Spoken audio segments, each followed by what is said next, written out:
आउज़ुबिल्लाहिमिनश्शैतानिर्रजीम बिस्मिल्लाहिर्रहमानिर्रहीम अस्सलामुअलैकुम। Online video link classes grade 6 subject social studies date 26 December 2020। How are you students? Hope you all are fine. Open your SST workbook page number 4। जैसे कि हमने अपने first chapter की revision start की थी, कुछ टॉपिक्स हम पढ़ चुके थे। आज हम स्टार्ट ले रहे हैं अदर सेलेशियल बॉडीज से। ठीक है, अदर सेलेशियल बॉडीज कौन कौन सी आसमानी जो है वो सेलेशियल बॉडीज हमें मिलती हैं, उनके बारे में आज हम पढ़ेंगे। सबसे पहले हमारी asteroids. The word asteroid means like a star. They are believed to have broken away from a planet or other large bodies. Asteroids have crashed on earth surface, created landforms such as craters and lakes. Asteroids move around the sun in their own orbit like small planets. Millions of large and small asteroids are located in a vast range between the orbit of Mars and Jupiter, called the asteroid belt. वो कह रहे हैं the word asteroid जो है वो निकला है, मतलब इसका मतलब होता है लाइक अ स्टार, एक सितारे की तरह। और ये माना जाता है, ये बिलीव किया जाता है कि ये जो है वो टूट कर आते हैं किसी प्लैनेट से या अदर लार्ज बॉडीज से। ठीक है, और एस्टेरॉइड्स जब अर्थ की सरफेस पर आते हैं तो ये बड़े बड़े लैंडफॉर्म्स बना देते हैं, जैसे क्रैटर्स या लेक्स वगैरह। ठीक है, एस्टेरॉइड्स जो है ये भी नॉर्मली जैसे हमारे स्मॉल प्लैनेट्स वगैरह सन के इर्द गिर्द ऑर्बिट करते हैं, घूमते हैं, इसी तरह एस्टेरॉइड्स वगैरह भी जो है वो घूमते हैं। Millions of large and small asteroids, बहुत सारे बड़े और छोटे तादाद में जो एस्टेरॉइड्स वगैरह होते हैं वो पाए जाते हैं एक रिंग की तरह मार्स और जुपिटर के इर्द गिर्द, जिसे हम एस्टेरॉइड बेल्ट का नाम देते हैं। उसके बाद है हमारी second comet. Comet are made up of ice, dust, gases like carbon dioxide and methane and tiny pieces of rocks. They can recognize a tail and gas and dust pointing away from the sun. They are basically the leftover material from millions of years ago when stars and planets are being formed. They look like bright and streak of lights. Comets take about 200 years to orbit the sun. Halley's comet is the most famous and has been mentioned in book written centuries ago. It becomes visible to the naked eyes every 16 years where it comes close to the sun. It last come near us in 1986. अब वो कमेट के बारे में बता रहे हैं कि कमेट जो है वो किस किस से बनता है बेटा? आइस से, डस्ट के मिट्टी के पार्टिकल से, गैसेस से जिसमें कार्बन डाइऑक्साइड या मीथेन या दूसरी पीसेस भी रॉक्स वगैरह के आते हैं। मतलब ये सारी चीज़ें जब मिलेंगी तो हमारा क्या बनेगा? कमेट बनेगा। और इसको पहचाना जाता है इसके टेल की मदद से, जो गैस और डस्ट की वजह से हमें दिखती है। ठीक है, और ये जो है माना जाता है कि बहुत सारे साल पहले जो है वो मटेरियल जो है जो रह गया था स्टार्स बनने या प्लैनेट्स बनने के लिए, तो ये वो मटेरियल है जो हमें अब कॉमेट की शक्ल में नज़र आता है। ये हमें बिल्कुल ब्राइट स्टार मतलब लाइट की तरह हमें नज़र आते हैं और तकरीबन 200 साल ये लेते हैं सन के इर्द गिर्द चक्कर लगाने में। और हेलेस भाई जिसने अपना कमेंट किया था कि उसका कमेंट जो है वो देखा बहुत ज़्यादा फेमस भी था और उसको लिखा भी गया था बहुत सारी किताबों वगैरह में, और ये कहता है कि हमने जो है कमेंट को देखा था अपने आइस से 1600 साल पहले। ठीक है, और पहला जो हमें बताया गया था कि हमारा जो तकरीबन नियरेस्ट जो कमेट था वो कब था? 1986। It is the last come nearest in 1986। जो लास्ट टाइम हमारा कमेट जो हमें दिखा था वो कौन सा कब आया था बेटा? 1986 में। और उसके बाद पेज नंबर 5 पर आपकी मीरॉइड्स की हेडिंग है। Meteoroids are part of from an asteroid that burn up as they enter the earth's atmosphere.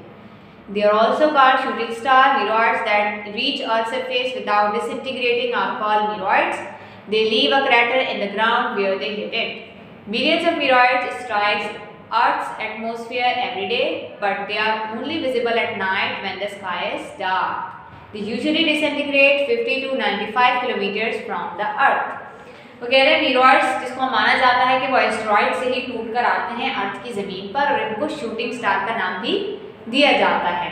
मीटोरॉइड्स that reach earth surface without integrated are called meteoroids. कह रहे हैं ऐसी जो मीटोरॉइड्स वगैरह हैं जो हमारे अर्थ सरफेस पर आते हैं बगैर गिरे या बगैर जले, तो उनको भी हम मीटोरॉइड्स का नाम देते हैं। ठीक है, मतलब ऐसे क्रैटर्स वगैरह या ऐसे स्टोन्स वगैरह जो हमारे बॉडीज मतलब सेलेशियल बॉडीज ऐसी जो हमारे सोलर सिस्टम में मौजूद हैं वो आती हैं, तो हम उनको नाम देते हैं मीटोरॉइड्स का। ठीक है, बहुत सारे मीटोरॉइड्स जो है मिलियंस की तादाद में जो है वो अर्थ के एटमॉस्फेयर में डेली आते हैं, लेकिन वो हमें दिन में नज़र नहीं आते सूरज की रोशनी की वजह से। जब हमारे रात हो जाती है, स्काई जो है हमारा डार्क हो जाता है, तो उसकी वजह से हमें जो है वो हमारे मीटोरॉइड्स नज़र आना शुरू हो जाते हैं।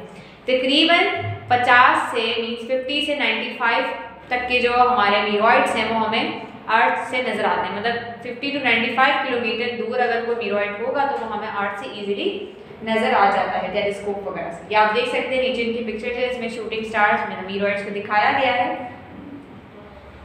इसमें उसके बाद हमारे पास एक्सप्लोरिंग स्पेस। एक्सप्लोरिंग स्पेस क्या है? Space exploration begins in 1957 when the Soviet Union, present day Russia, launched a small satellite named Sputnik into the space। वो कह रहे हैं कि जब सोवियत यूनियन जो है वो रशिया के जो प्रेजेंट डे के जो थे, उन्होंने जब एक सैटेलाइट को जिसका नाम स्पुतनिक था स्पेस में भेजा, तो जब से हमारी स्पेस एक्सप्लोरेशन स्टार्ट हो गई।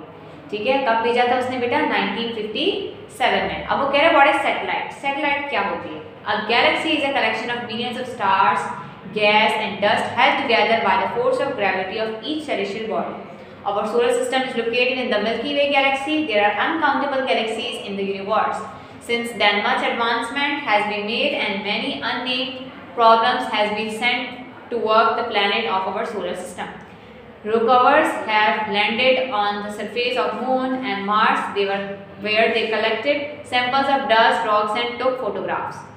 Space observations such as the Hubble Space Telescope observe the universe. The Hubble sends a huge amount of scientific data, and very detailed photographs of every type of object in the sky. कह रहे हैं कि satellite क्या होती है बेटा? हमारी Galaxy में जो है वो बहुत सारे स्टार्स, गैस और डस्ट की मदद से जब वो सारी चीज़ें मिली थी तो हमारी जो है फोर्स ऑफ ग्रेविटी की वजह से सेलेस्टियल बॉडीज वगैरह वजूद में आई थी। ठीक है, और सोलर सिस्टम जो है वो हमारा कहाँ पे पाया जाता है? किस गैलेक्सी में? मिल्की वे गैलेक्सी में। अब वो कह रहे हैं जब अनकाउंटेबल गैलेक्सीज हमारी यूनिवर्स में बनी तो उसकी वजह से बहुत सारी एडवांसमेंट जो है वो हमारी हुई, जो हमें बहुत ज़्यादा प्रॉब्लम करने लगी। फिर हमने क्या किया कि उनको उन सब चीज़ों को जानने के लिए हमने छोटी सी मशीनरी बनाई जो हमने अपने स्पेस में भेजी, जिसको हमने नाम दिया सैटेलाइट्स का। ठीक है, और इन सैटेलाइट्स ने हमारा काम बहुत ज़्यादा आसान कर दिया। इसने जाके बहुत सारी पिक्चर्स ली, जैसे कि हमारा हबल स्पेस टेलीस्कोप है। ठीक है, उसने जाके बहुत सारी पिक्चर्स ली, बहुत सारा साइंटिफिक डेटा कलेक्ट किया, बहुत सारी फोटोग्राफ्स वगैरह ली और वो हमें दिखाई, तो जिसकी वजह से हम बहुत ज़्यादा हमें आसानी पेश हुई कि हमें पता चला कि हमारा यूनिवर्स या हमारी गैलेक्सीज वगैरह जो है वो किस तरह की हैं, किस तरह से दिखती हैं। On page number 6, distance in space. अब हमारे स्पेस में जो डिस्टेंस, जो फासला है वो हम किस तरह नाप सकते हैं कि वो कितने ज़्यादा है, आज उनके बारे में पढ़ते हैं।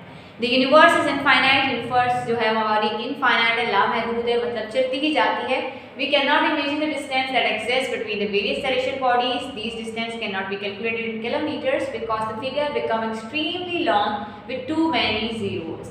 वो कह रहे हैं कि हम जो है वो इमेजिन भी नहीं कर सकते कि इसका डिस्टेंस जो है वो एक सेलेस्टियल बॉडी के दूसरी सेलेस्टियल बॉडी से कितना ज़्यादा है, क्योंकि वो बहुत ज़्यादा दूर है और स्पेस जो है वो बहुत ज़्यादा बड़ी है, तो हम उनको किलोमीटर्स में भी नहीं नाप सकते, क्योंकि किलोमीटर्स में अगर हम नापेंगे तो बहुत ज़्यादा जीरोस आ जाएंगे जो हमारी काउंटिंग में हमें प्रॉब्लम करेंगे। Therefore, scientists use a unit of measurement known as light year for this. तो इसलिए साइंसदानों ने क्या किया कि एक यूनिट निकाला मेजरमेंट का, जिसको उन्होंने नाम दिया light year. This is the distance will travel in air about 9 trillion kilometers. ये ट्रेवल था, ये मतलब डिस्टेंस था जो लाइट हमारी ट्रेवल करती है पूरे साल में, तकरीबन 9 ट्रिलियन किलोमीटर इसका डिस्टेंस था। The distance from the earth to the nearest star is 3.5 light years. अब उन्होंने बताया कि अर्थ से तकरीबन नियरेस्ट स्टार, तकरीबन करीबी स्टार का जो डिस्टेंस है वो कितना बनता है? 3.5 light years. Even if a spacecraft travel with a speed of 50,000 kilometers, it will take it many thousands of years to reach the nearest star. वो कह रहे हैं कि अगर हम एक स्पेसक्राफ्ट भी बनाते हैं जिसको हम भेजना चाहते हैं, कितनी स्पीड से बेटा? 50,000 किलोमीटर की स्पीड से, ताकि वो हमारे नियरेस्ट स्टार्स पर पहुंचे, तो उसको भी बहुत ज़्यादा हज़ारों की तादाद में साल लग जाएंगे हमारे करीबी स्टार तक पहुंचने में। Some stars are millions of light years away, और कुछ स्टार्स तो ऐसे हैं जो बहुत ज़्यादा मिलियन के फासले पर हैं। होप आपको आज का लेक्चर जो है वो अच्छे से समझ आया होगा। अपना ख्याल रखें। Kindly submit your work assignment on Saturday 2 January 2021। Thank you. अल्लाह हाफिज़।